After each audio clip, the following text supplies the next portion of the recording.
आपली संस्कृती, आपले संस्कार सदा राहू दे आपल्या सोबत। भारताच्या महान ग्रंथांचे आणि काव्यांचे संपूर्ण संकलन। सबस्क्राइब करा तिलक।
उत्कच, माझा मित्रा, तू अगदी योग्य वेळी आला आहेस।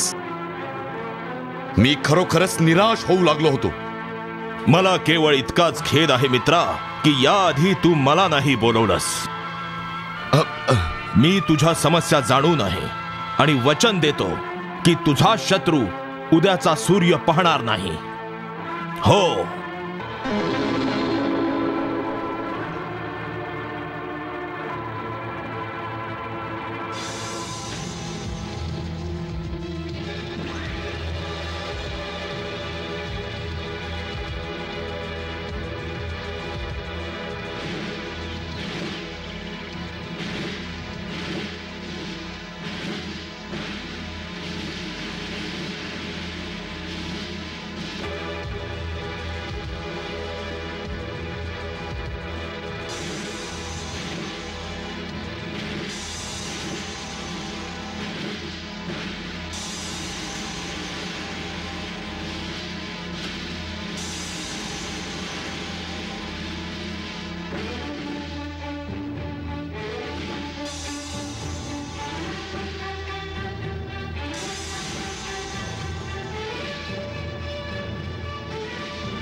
बाळ.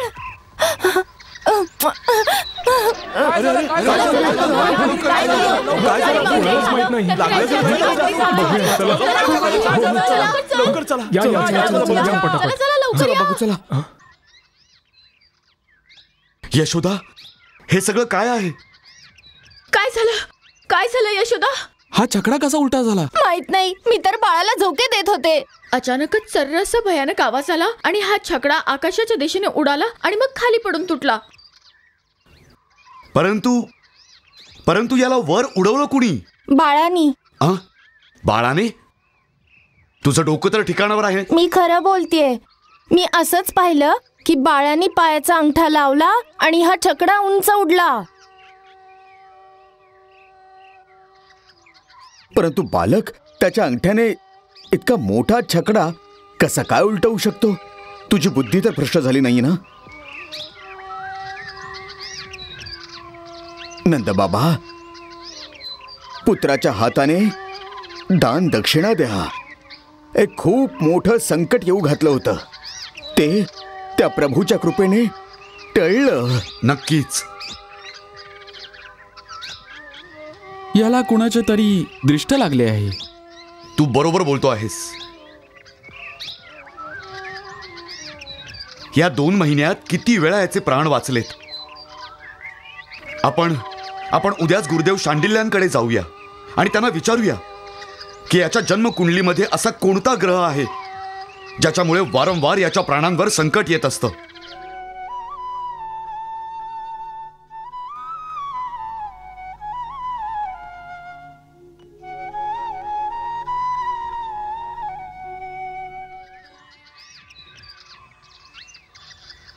हे तर स्वतःच संकटमोचन आहेत.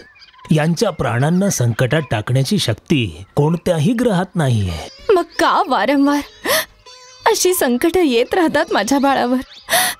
गुरुदेव, मला खूप भीती वाटते. एखादा ग्रह शांतीचा उपाय करा. तुम्ही ह्याची जन्मकुंडली तर बनवलीच असेल ना?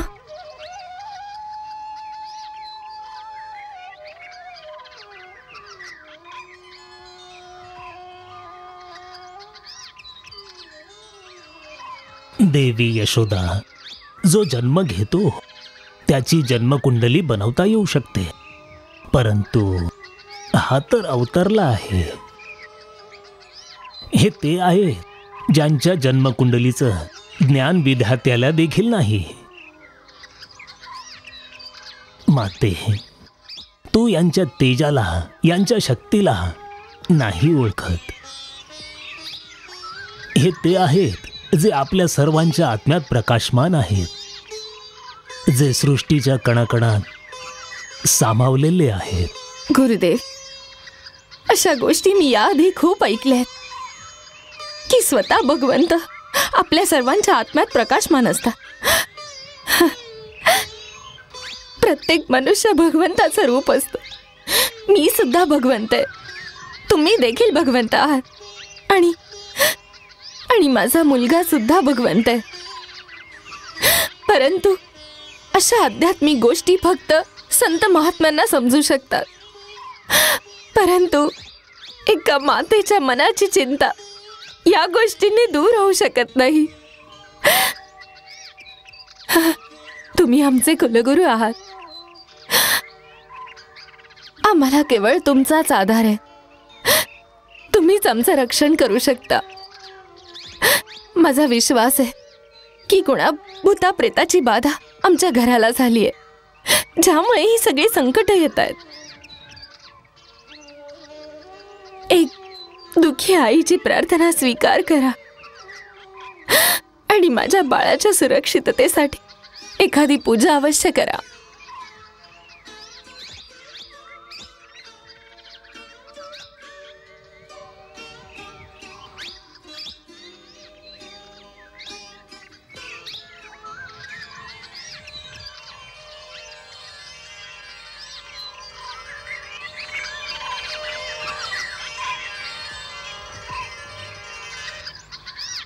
ठीक आहे, जसं तुम्ही म्हणाल तसं यांची पूजाच करूया. माझं अहोभाग्य.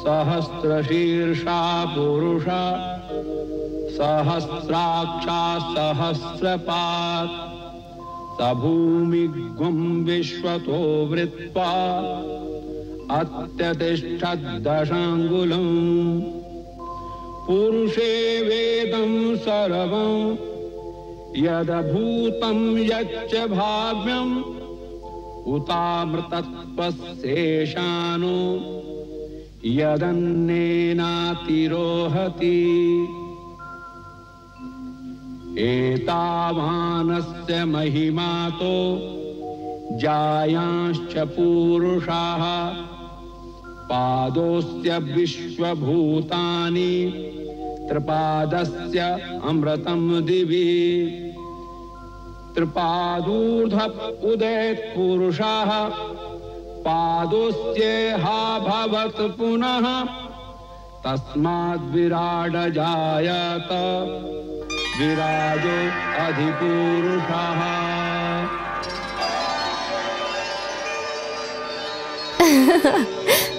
वाह, काय लीला आहे तुमची.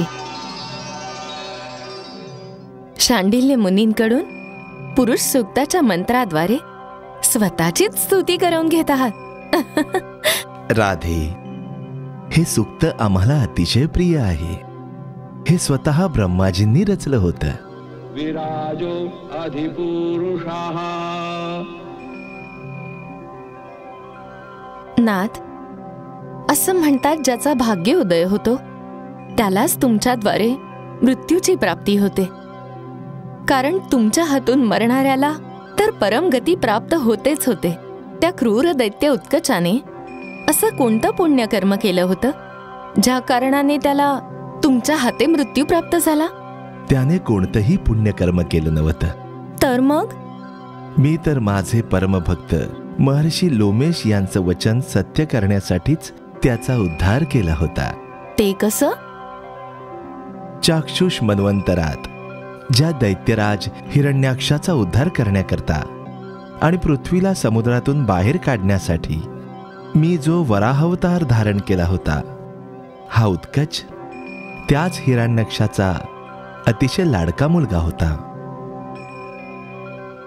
त्याला त्याच्या विशाल देहावर अतिशय गर्व होता आणि ऋषींच्या आश्रमांमध्ये तो अत्यंत उत्पात माजवत असे. एक दिवस महर्षी लोमेशांच्या आश्रमात त्याने त्याचं शरीर घासून सर्व वृक्ष उन्मळून टाकले.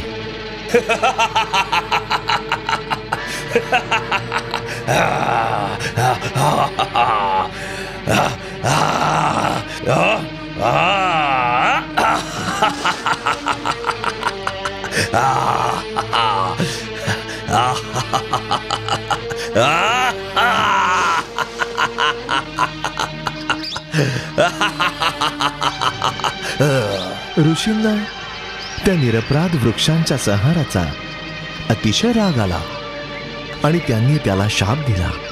अरे दुर्मती, तुला तुझ्या देहाचा अतिशय गर्व झाला आहे. जा, देहरहित होऊन जा.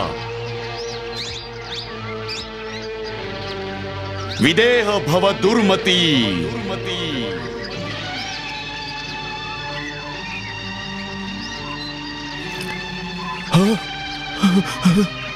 हे काय झालं?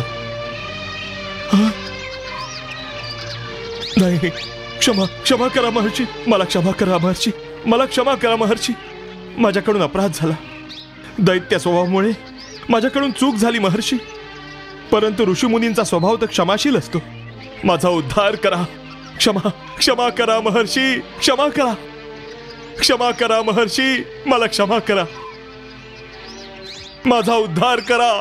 क्षमा क्षमा करा महर्षी. मूर्ख मुला, माझा शाप तर अमोघ आहे, टाळू शकत नाही.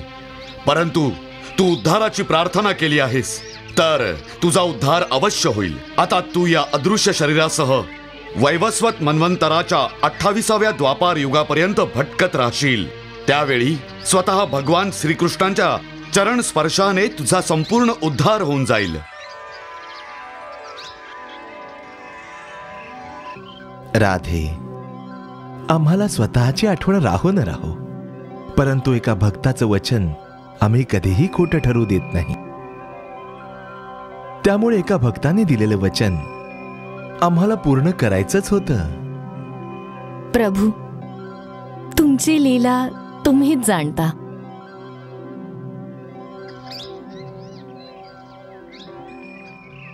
मी तुम्हाला ही सूचना देण्यासाठी इथे बोलवलंय की महामुनी गर्ग आमच्या महायज्ञाच्या पूर्णाहुती वेळी इथे आशीर्वाद देण्यासाठी उपस्थित असतील. आमची इच्छा आहे की त्यावेळी त्यांनी देवी रोहिणींच्या पुत्राचा नामकरण संस्कार सुद्धा केला तर उत्तम होईल. ते यादवांचे कुलगुरू आहेत, त्यामुळे हे शुभ कार्य त्यांच्या हातूनच संपन्न झालं तर अतिउत्तम होईल. अतिशय सुंदर योजना आहे गुरुदेव. यामुळे रोहिणी वहिनी अतिशय प्रसन्न होतील. माझ्या मनात अजून एक संकल्प मूळ धरतो आहे. कोणता गुरुदेव? तुम्हाला तर माहीतच आहे की या पृथ्वीवर महामुनी गर्ग यांच्याहून श्रेष्ठ कुणीही नाही. ते स्वतः भगवान शंकरांचे शिष्य आहेत आणि ब्रह्मवेत्यांमध्ये सर्वश्रेष्ठ आहेत. भूत आणि भविष्याचं ज्ञान देऊ शकणाऱ्या ज्योतिषशास्त्राची रचना देखील त्यांनीच केली. ते आमच्याकरता देखील भगवंताप्रमाणे पूजनीय आहेत. मला वाटतं या संधीचा लाभ घेऊन जर तुमच्या बाळाचा नामकरण संस्कार देखील अशा दिव्य विभूतींच्या हातून संपन्न झाला तर अतिशय शुभ असेल.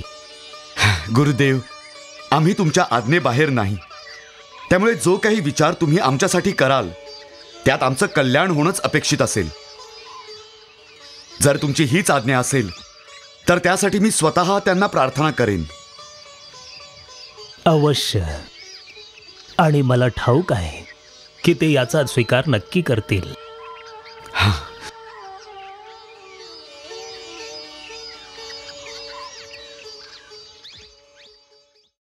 यशोदा, यशोदा, वहिनी.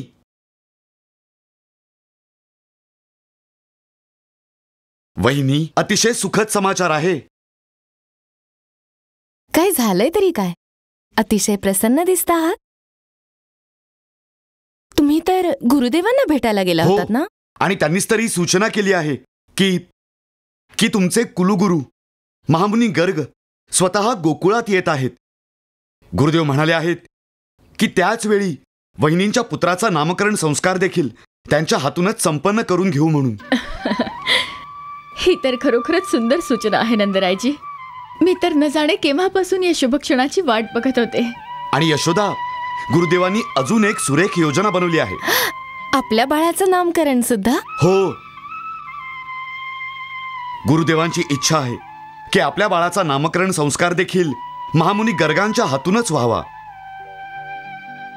त्यांचं म्हणणं आहे की या क्षणी विश्वात महामुनी गर्गांसारखी दिव्य विभूती दुसरी कुणी देखील नाही. स्वतः गुरुदेव सुद्धा त्यांना अत्यंत पूजनीय मानतात. हो, त्यांचं म्हणणं आहे की यामुळे आपल्या बाळाचं परम कल्याण होईल. खरंच? हो, म्हणून ते स्वतःच त्यांना विनंती करणार आहेत की आपल्या बाळाचा नामकरण संस्कार त्यांच्या हातूनच व्हावा.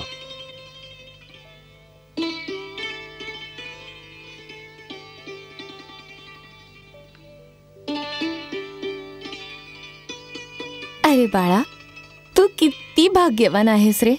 तुझ्या दादासह तुझं बारसं सुद्धा यादव कुळांच्या राजगुरूंच्या हातून होईल.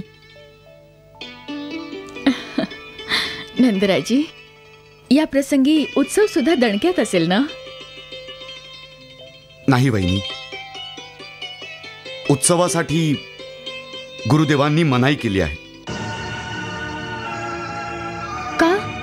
त्यांची आज्ञा आहे की आपल्याला आपल्या बाळाचा हा संस्कार अतिशय गुप्त रीतीने करावा लागेल. त्यांच्या सूचनेनुसार कंस अजूनही पूर्णार्थाने निश्चिंत झाला नाहीये. त्याच्या मनात संशय आहे की देवकी वहिनीचं 8वं अपत्य कन्या असूच शकत नव्हती. नक्कीच वसुदेवानी त्याला कपटाने कुठेतरी दुसरीकडे पाठवलं आहे. त्याच्याच शोधात त्याचे गुप्तचर गावागावांतून फिरत आहे.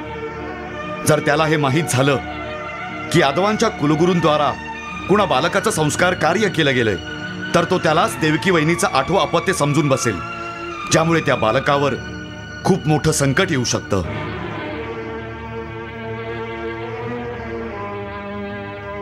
म्हणूनच गुरुदेवांनी ही योजना बनवली आहे की आश्रमातल्या गोशाळेत दोन्ही बालकांचे संस्कार गुप्त रीतीने केले जावेत.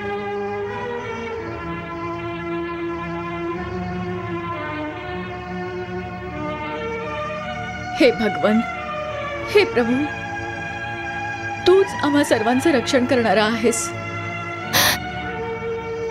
हे देवी माता, तूच आधी मला गरोदर होण्याचा आशीर्वाद दिलास. आता तूच आम्हा सर्वांचं रक्षण कर.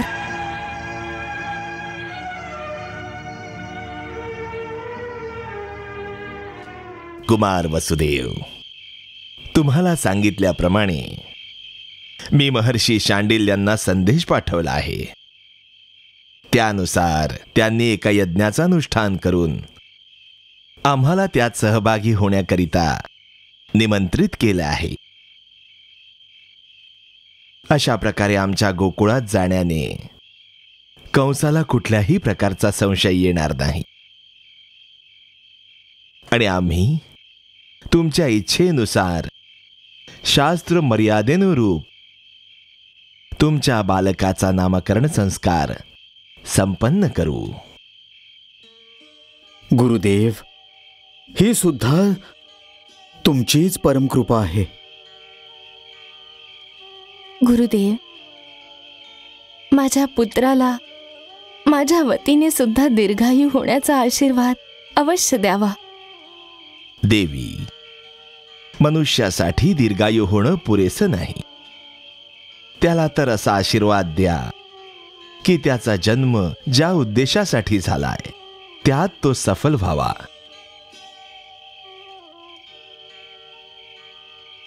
तुमचं म्हणणं योग्यच आहे गुरुदेव, परंतु आईच्या हृदयात तर पुत्राच्या दीर्घायुष्याची कामनाच तर सर्वप्रथम असते. आणि त्या मातेचं हृदय, जिचे 6 पुत्र जन्म झाल्याबरोबरच काळाने हिरावून नेले असतील, तिच्याकरता तर पुत्राच्या आयुष्यातील एक दिवसाचं मोल केवळ एका आईच्या हृदयालाच तर समजतं.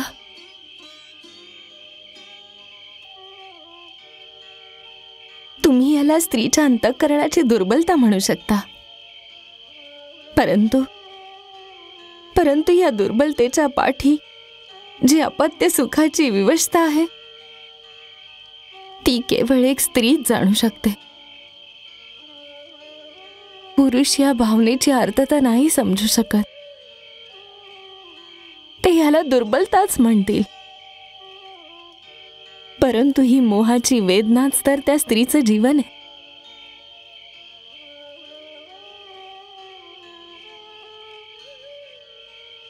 नाही देवी, आम्ही याला स्त्रीचं दौर्बल्य नाही समजत.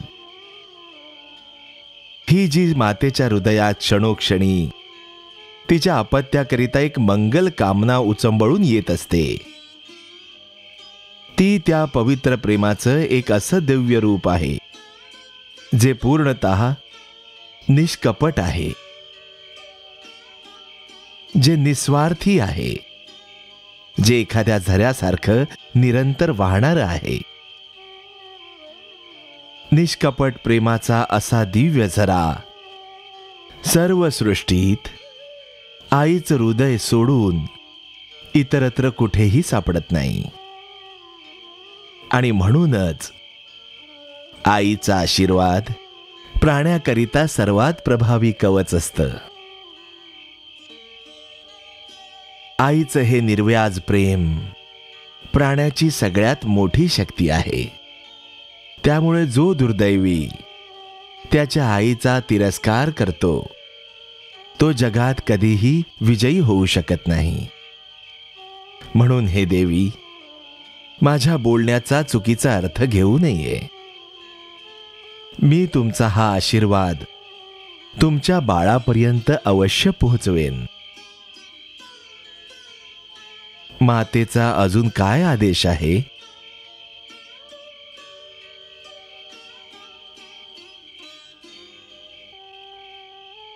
गुरुदेव, मी माझ्या बाळाकरता स्वतःच्या हाताने एक रेशमी झबलं बनवलंय. जर रोहिणी त्यांची हरकत नसेल तर संस्कार समयी त्याला हे जरूर द्यावं. अतिउत्तम. आणा. मला काही कल्पना नाही की तो किती मोठा झाला असेल.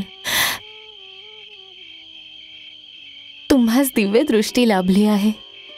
तुम्हीच सांगा की हे त्याच्या मापाचे की हे. आई तर आपल्या अंतःचक्षुनेच तिच्या बाळाला पाहू शकते. आईपेक्षा अधिक चांगली दृष्टी साधूची असू शकत नाही. हे तू चांगलं केलंस जे दोन्ही बनवून ठेवलेस. दोन्ही माझ्याजवळ देऊन ठेव.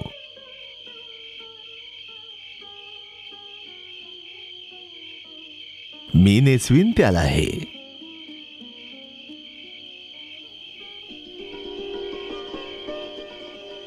धन्य आहे तुमची लीला प्रभू. आईच्या आत्म्यात देखील असं दिव्य ज्ञान भरून ठेवता की अजाणतेपणी सुद्धा तिच्या हातून सर्व कार्य योग्यच होत राहतात. माझ्या गुप्तचरांनी सूचना दिली आहे की आज सकाळी महामुनी गर्गाचार्य यमुना नदी पार करून गोकुळात गेले आहेत. गोकुळात? कुठे? कुणाकडे? महर्षी शांडिल्यांच्या आश्रमात. काय प्रयोजन घेऊन? समाचार आहे की अनेक दिवसांपासून शांडिल्य आश्रमात एक यज्ञ होत होता. आज त्याची पूर्णाहुती गर्गाचार्यांच्या हातूनच संपन्न होईल. ही तर सामान्य बातमी आहे. महाराज, तसं तर या आश्रमामधून या प्रकारच्या यज्ञांचं आयोजन सामान्य गोष्ट आहे. परंतु काय? तिथे गर्गाचार्यांचं जाणं विचार करण्यासारखी गोष्ट आहे. म्हणजे असं की गर्गाचार्य वसुदेवांचे कुलगुरू आहेत आणि गेल्या काही दिवसात वसुदेव अनेक वेळा त्यांच्या आश्रमात जाताना दिसले आहेत. मग म्हणून सेवकाच्या मनात एक विचार येतो आहे की महाराजांच्या मनात हा जो संशय आहे की वसुदेवांचं 8वं अपत्य कपटाने गोकुळात पोचवलं गेलं आहे, तर गर्गाचार्यांचं तिथे जाणं मग त्याच संदर्भात तर नसेल. आणि जर ते बाळ नंदरायांचं आहे तर त्याचे सर्व संस्कार त्या गोकुळांचे कुलगुरू शांडिल्यांनीच केले पाहिजेत. पण जर ते बाळ वसुदेवांचं असेल तर वसुदेवांची अवश्य ही इच्छा असेल की त्यांच्या पुत्राचे सर्व मुख्य संस्कार त्यांचे स्वतःचे कुलगुरू गर्गाचार्यांच्या हातूनच व्हावेत.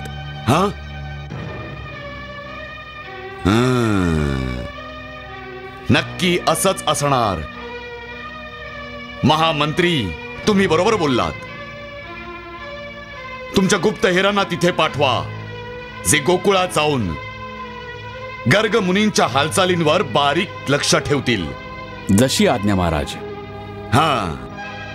आपण आतापर्यंत जे काही करत आलो केवळ एका अंदाजावरच करत आलो, कारण अजूनपर्यंत पूर्ण खात्रीने हे सांगता येत नाही की ते बाळ हेच आहे. मला आशा आहे की यावेळी हा संशय सुद्धा दूर होईल. मी माझ्या 2 विश्वसनीय गुप्तहेरांना शांडिल्य मुनींच्या आश्रमाकडे रवाना केले आहे. ते साधुवेश धारण करून तिथे सर्वांमध्ये असे काही मिसळतील की कुणाला कळणार देखील नाही. उत्तम, अत्युत्तम.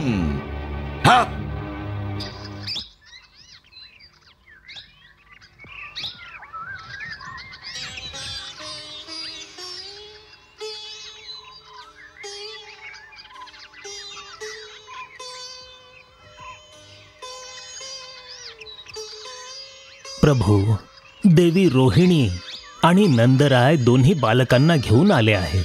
तुमची प्रतीक्षा करत आहेत. चलावं प्रभू.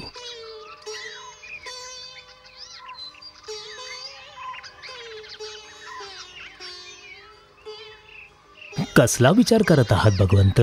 मी कित्येक युगांपासून यदुवंशाच्या कित्येक पिढ्यांचं पौरोहित्य केवळ त्या एका क्षणाच्या प्रतीक्षेत करत आलो आहे, ज्या क्षणात मला त्या पूर्ण परमात्म्याचं बालरूपात प्रत्यक्ष दर्शनाचं सौभाग्य प्राप्त होईल.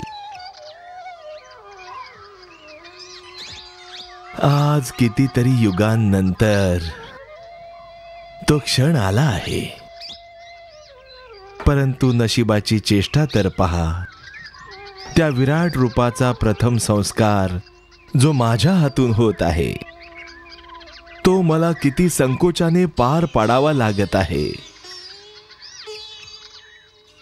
माझ्या मनात युगानुयुगे या क्षणाची कल्पना अशी होती की नामकरण संस्कार प्रसंगी जेव्हा मी त्या अविनाशी नावाची घोषणा करेन, तेव्हा तिन्ही लोक त्या नावाच्या प्रतिध्वनीने दुमदुमून जातील.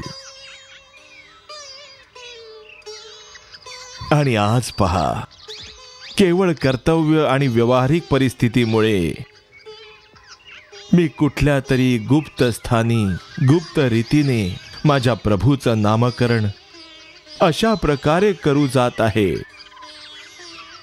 जसं कुणी चोरी करायला जात आहे.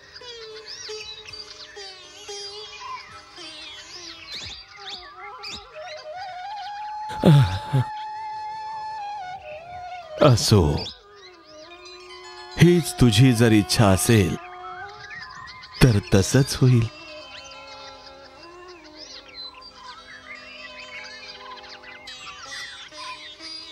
महामुनी, कुठे जायचंय? भगवंत, गोशाळेत एकांत आहे. नंदरायजी तिथेच प्रतीक्षा करत आहेत. चलावं, यावं. या. मी अनुग्रहित झालो आहे. यावं.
कैसे अभिनंदन करे मुनि कछु समझ न पाओ। देख दशा निज भक्त की प्रभु मन में मुस्कान। प्रभु मन में मुस्कान।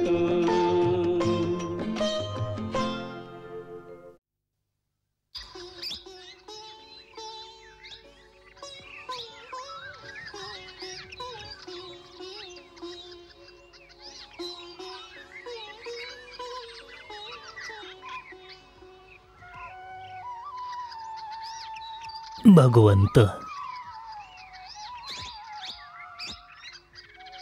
कंसाच्या दहशतीमुळे देवी रोहिणींचं मथुरेत जाणं संकटाला निमंत्रण देणं ठरू शकतं.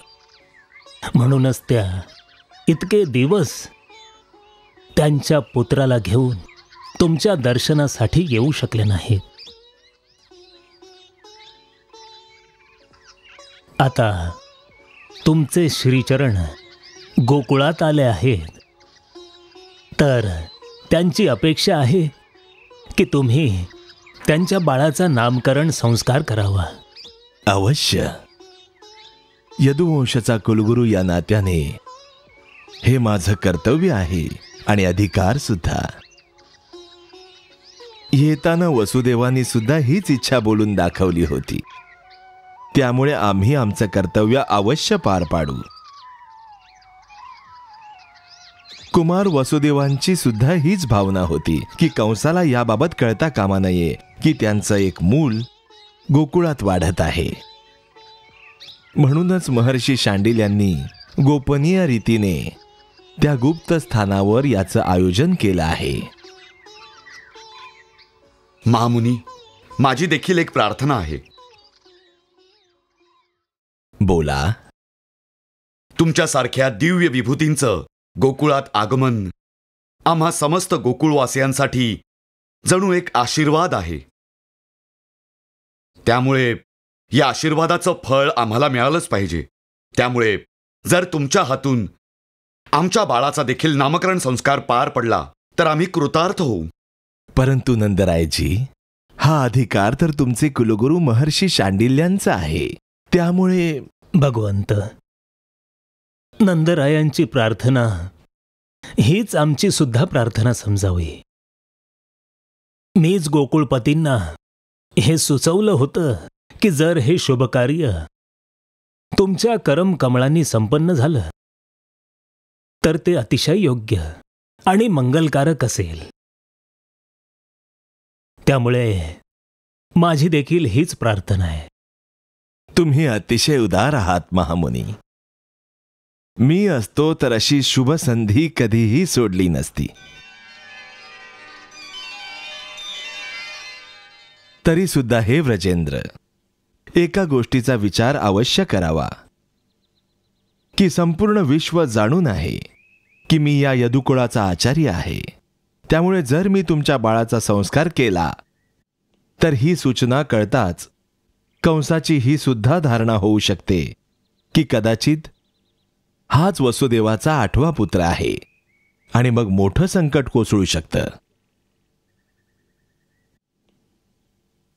परंतु त्याला कळू तरी कसं शकतं? तसंही आपण रोहिणी पुत्रामुळेच सर्व कार्य गुप्तरीतीने करत आहोत. आणि पुन्हा या निर्जन गोशाळेत माझे नातेवाईक गोकुळजन कुणीच तर नाहीये. आमच्या व्यतिरिक्त हे रहस्य दुसऱ्या कोणालाही समजू शकणार नाही.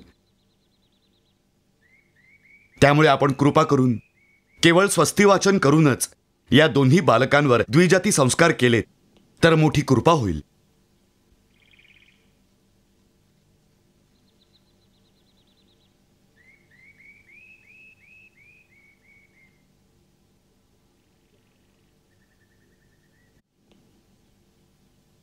काय तुम्ही हे रहस्य गोपनीय ठेवण्याचं वचन देऊ शकता? अवश्य. उत्तम आहे. हे व्रजेश्वर, सर्वप्रथम मी रोहिणी नंदनाचं नामकरण करतो.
तुला लग्न स्वाती नक्षत्राच्या द्वितीय चरणात जन्म घेणारा हा दिव्य बालक इतका शक्तिशाली आहे की सर्व धरतीचा भार त्याच्या शीर्षावर उचलू शकतो.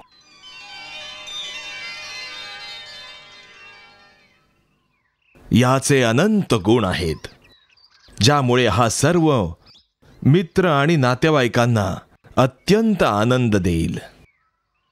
त्यामुळे याचं नाव असेल राम. यांच्या बळाला कुठलीच सीमा नाही, त्यामुळे लोक याला बलराम देखील संबोधतील.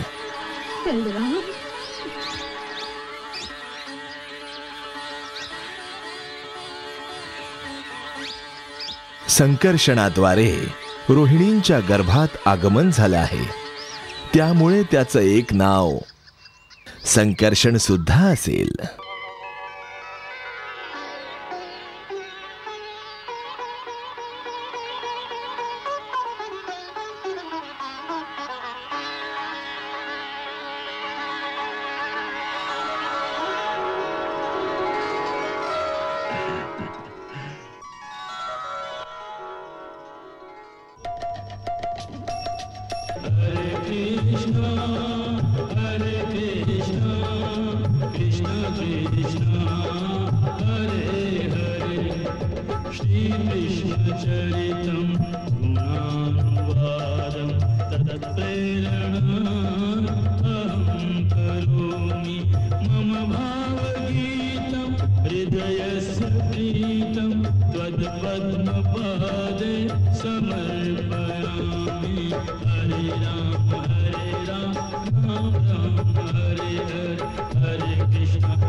Krishna Krishna Krishna